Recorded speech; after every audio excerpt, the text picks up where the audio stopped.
इमला को जलाना शुरू कर दिया। और जब ये बाजार के अंदर दाखिल हुए थे तो उस वक्त वहां पे खवातीन और बच्चे मौजूद थे, लेकिन बलूचिस्तान के लोगों की रवायात के बरक्स वहां पे बच्चों के ऊपर भी हमला हुआ, खवातीन के ऊपर भी हमला हुआ और उनकी मौजूदगी में ये सारी वारदातें हुई। ये चीज़ साबित करती है कि ये लोग बलोच नहीं है, ये बेसिकली इंडिया की प्रॉक्सी हैं और इनमें हो सकता है कि कुछ लोग इंडियंस भी हों, क्योंकि इतनी वहशत और इतनी जो ज्यादती है और जो इतना जुल्म है वो कोई बलोच अपने बलोच भाइयों के साथ नहीं कर सकता। और इस इंसिडेंट के अंदर क्योंकि एडीसी रेवेन्यू हदायत बलेदी साहब जो है वो भी शहीद हुए हैं, तो बलोच अपने बलोच भाइयों को क्यों कत्ल करेंगे, ये भी एक सवाल है। ये चीज़ साबित करती है कि बलोचिस्तान के अंदर अब इंडिया की प्रॉक्सी बाकायदा इन्वॉल्व हो चुकी हैं और वो बड़े लेवल पे कोई बड़ा ऑपरेशन सोच रहे हैं। लेकिन ज़ाहिर है हुकूमत पाकिस्तान अब बहुत ज़्यादा विजिलेंट है और गवर्नमेंट की तरफ से अब अनकरीब एक बड़ा एक्शन आपको सामने आता हुआ नजर आएगा। इस एक्शन के बाद मुझे लगता है कि बलोचिस्तान के अंदर ये जो BLA के लोग हैं बड़ी कार्रवाइयां नहीं कर सकेंगे, क्योंकि हुकूमत पाकिस्तान ने यह फैसला किया हुआ है कि इस साल के अंदर अंदर जितनी इंसर्जेंसीज हैं वो खैबर पख्तूनख्वा के अंदर हो या फिर बलूचिस्तान के अंदर हो, उनको खत्म करना लाजम है। क्योंकि जो इंटरनेशनल इन्वेस्टर्स हैं जो बलूचिस्तान के अंदर इस वक्त इन्वेस्टमेंट कर रहे हैं,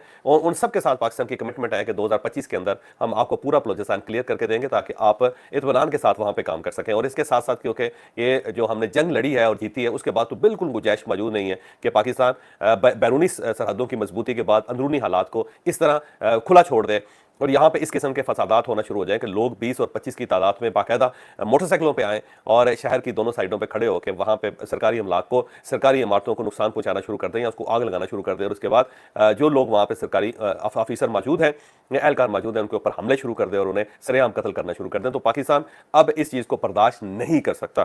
तो बहरहाल सोराब के अंदर ADC रेवेन्यू हदायत बलेदी उन्होंने बाकायदा मुकाबला किया इन लोगों का और मुकाबले के दौरान उन्होंने शहादत का जाम नोश कर लिया। और इस वक्त पूरी पाकिस्तानी कौम को इनके ऊपर फख्र है। एक बलोच जो शख्स है, एक बलोच ऑफिसर है, वो बलूचिस्तान की हिफाजत करते हुए शहीद हो गया। और जिस वक्त इनकी शहादत हुई है उस वक्त इनके घर में खवातीन और बच्चे भी मौजूद थे। तो इससे आप अंदाजा लगा सकते हैं कि बलूचिस्तान में क्या हालात की खराबी किस नोयत की है और किस तरफ जा रही है। और इसके लिए ज़ाहिर है हुकूमत पाकिस्तान जो अनकरीब एक बड़ा ऑपरेशन लॉन्च करेगी तो उससे ही चीज़ें ठीक हो सकती हैं, इसके अलावा कोई और ऑप्शन नहीं। वैसे तो बलूचिस्तान के अंदर ऑपरेशन हो रहा है, लेकिन ये टारगेटेड ऑपरेशन है और ये इंटेलिजेंस बेस्ड है, जहां इंटेलिजेंस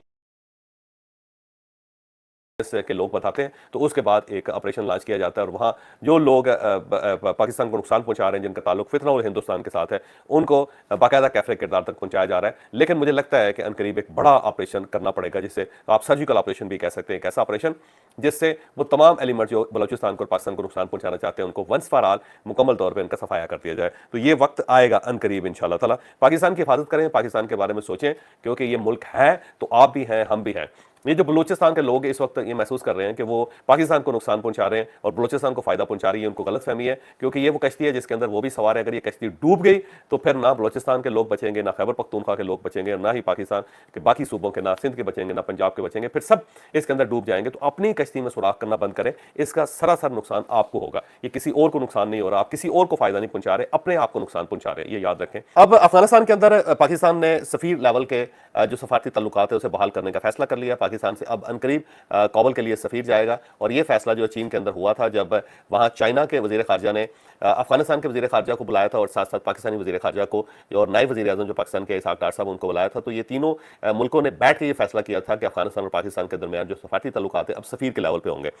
तो पाकिस्तान के सफीर अनकरीब काबुल चले जाएंगे और काबुल से एक सफीर जो अफगान सफीर है वो पाकिस्तान आ रहे हैं, इस्लामाबाद आ रहे हैं। तो इसके बाद ज़रा हाई लेवल किस्म के सफारती तल्लुकात अफगानिस्तान और पाकिस्तान के दरमियान स्टार्ट हो जाएंगे और ये एक बड़ी पेशरफ्त है। आने वाले दिनों में इस पेशरफ्त का बहुत फायदा होगा। इससे पहले क्योंकि अफगानिस्तान के अंदर जो फितना और ख्वारिज के लोग हैं उनको कंट्रोल करना गवर्नमेंट ने शुरू कर दिया है। वहाँ से असला भी बरामद कर लिया गया और गाड़ियाँ भी बरामद कर ली गई जो उनके पास थी। और इसके साथ साथ जो लोग पाकिस्तान के अंदर फसाद फैलाने की कोशिश कर रहे थे उनके खिलाफ फतवे भी जारी कर दिए गए और उनकी गिरफ्तारियों का अमल भी जारी है। तो मुझे लगता है कि सफीर की तैनाती से पहले पहले TTP के बहुत सारे लोगों को जो बहुत एक्टिव हैं पाकिस्तान के अंदर फसाद फैलाने में, उनको गिरफ्तार कर लिया जाएगा या फिर उनको जेलों में भेज के उनका जो फितना अल खवारिज है उसको रोक दिया जाएगा, जिससे पाकिस्तान को बहुत आने वाले दिनों में फायदा होगा। तो पाकिस्तान और अफगानिस्तान के साथ जो तल्लुकात है वो बेहतरी की तरफ जा रहे हैं। लेकिन ये जो BLA के जो लोग हैं वो जो बलूचिस्तान के अंदर वारदातें कर रहे हैं, इनके डंडे अभी तक अफगानिस्तान के साथ मिलते हैं। तो गवर्नमेंट को अभी मजीद इकदाम करने पड़ेंगे ताकि बलूचिस्तान एक प्रॉक्सी वार की एक ट्रेनिंग कैंप से के स्टेटस से बाहर निकले और पाकिस्तान की ये सरहद सेफ हो। इसके साथ साथ शशि थरूर जो ज़ाहिर बहुत बड़े इंटेलेक्चुअल भी हैं और कांग्रेस के साथ, ऑल इंडिया कांग्रेस के साथ इनका ताल्लुक है और ये इस वक्त बड़े लीडर समझे जाते हैं इंडिया के अंदर।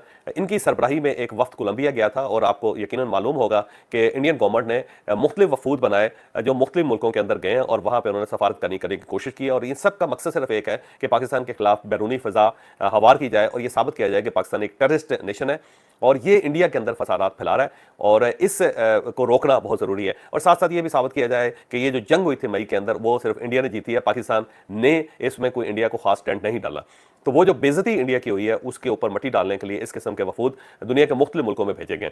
शशि थरूर की सरबराही में भी एक वफ्त गया और इसका जो पहला दौरा था कोलंबिया के अंदर था। कोलंबिया में जाकर उन्होंने कोशिश की कि वो इंडिया के खिलाफ एक बयान कोलंबिया से दिलवा सकें। कोलंबिया के साथ पाकिस्तान के कुछ सफारती ताल्लुकात नहीं, लेकिन इसके बावजूद इंडिया वहां पर बुरी तरह नाकाम हुआ है।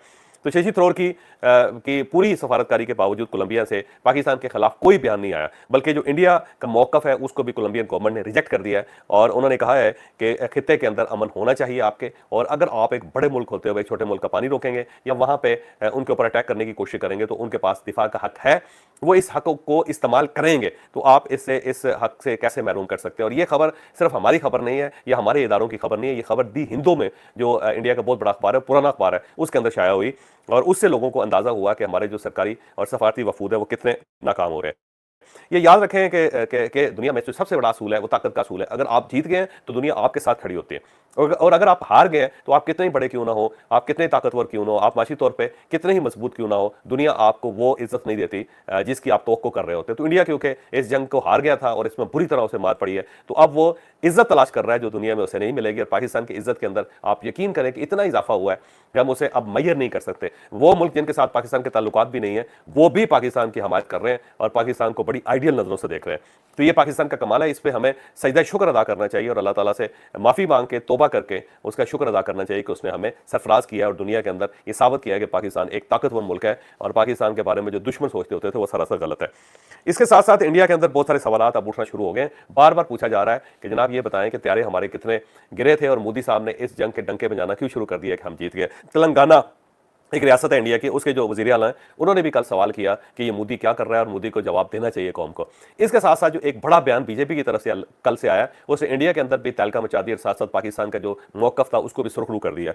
सुब्रमण्यम स्वामी एक बीजेपी के बहुत बड़े लीडर हैं, ये वजीर भी रहे हैं और इंटेलेक्चुअली भी बड़े साउंड और बड़े मजबूत है और इनकी राय को इंडिया के अंदर बहुत अहमियत दी जाती है। कल उनका इंटरव्यू एक हुआ और मुझे उस इंटरव्यू को देखने का इत्तफाक हुआ। एंकर ने उनसे पूछा कि कितने त्यारे इंडिया के पाकिस्तान ने गिराए हैं, तो उन्होंने बर्मला कहा कि इंडिया के 5 त्यारे गिरे हैं और ये पाकिस्तान ने गिराए। और साथ साथ उससे पूछा गया कि ये चीन का इसके अंदर क्या किरदार था, तो उन्होंने कहा चीन के त्यारे थे लेकिन चीन के सिपाही या उनके सोल्जर्स या उनके ऑफिसर्स या उनके पायलट इसमें इस्तेमाल नहीं हुए। ये सरासर पाकिस्तान का कमाल है और पाकिस्तानी पायलटों का कमाल है कि उसने 5 त्यारे जो इंडिया के वो गिरा दिए। तो चीन के मौकफ को उन्होंने इस हद तक माना है कि उनके त्यारे इस्तेमाल हुए हैं, लेकिन ये नहीं कहा कि चीन ने कोई आगे बढ़ के इंडिया के त्यारों को नुकसान पहुंचाया। और इसके साथ साथ उन्होंने ये तस्लीम किया कि चीन के जो त्यारे हैं वो राफेल त्यारों से ज़्यादा बेहतर है और हमने बहुत अच्छे जहाज़ नहीं खरीदे और पाकिस्तान के पास जो जहाज़ है वो बेहतर है। ये भी बहरहाल उनकी मेहरबानी है कि उन्होंने मान लिया कि बीजेपी के इतने बड़े लीडर होते हुए कि ये हमारी गलती है और हमारा नुकसान हुआ है और पाकिस्तान ने किया। लेकिन साथ साथ वो ज़ाहिर है खुले दिल के साथ वो तस्लीम नहीं करते कि पाकिस्तान के पायलट्स का ये कमाल है और कितना बड़ा कमाल है कि उन्होंने अपने मुल्क की हिफाजत की और दूसरे मुल्क के वो त्यारे जिनके बारे में कहा जाता था कि नाकाबिल तस्खीर है वो आज तक गिरे नहीं, उनको गिरा के पाकिस्तान ने फिजा के अंदर अपने झंडे लहरा दिए हैं। वो इसके लिए बड़ा दिल चाहिए, लेकिन अब इंडिया के अंदर से आवाज़ें आनी शुरू हो गई और बीजेपी के लीडर का और सीनियर लीडर का तस्लीम करना, इसका मतलब ये हुआ कि इंडिया ने बिल आखिर वो बात मान ली है जो दुनिया को पाकिस्तान मनवाना चाहता था या दुनिया को बताना चाहता था और दुनिया पहले से मानी हुई थी कि पाकिस्तान ने वाकई इस जंग के अंदर कमाल किया। तो ये एक बड़ी आवाज़ है और इस आवाज़ ने इंडिया के अंदर भी तहलका मचा दी है और लोग अब नरेंद्र मोदी की तरफ हैरत से देख रहे हैं कि ये क्या कह रहे थे और इनका जो क्या मौकफ था वो इनकी अपनी पार्टी ने अब रिजेक्ट करना शुरू कर दिया।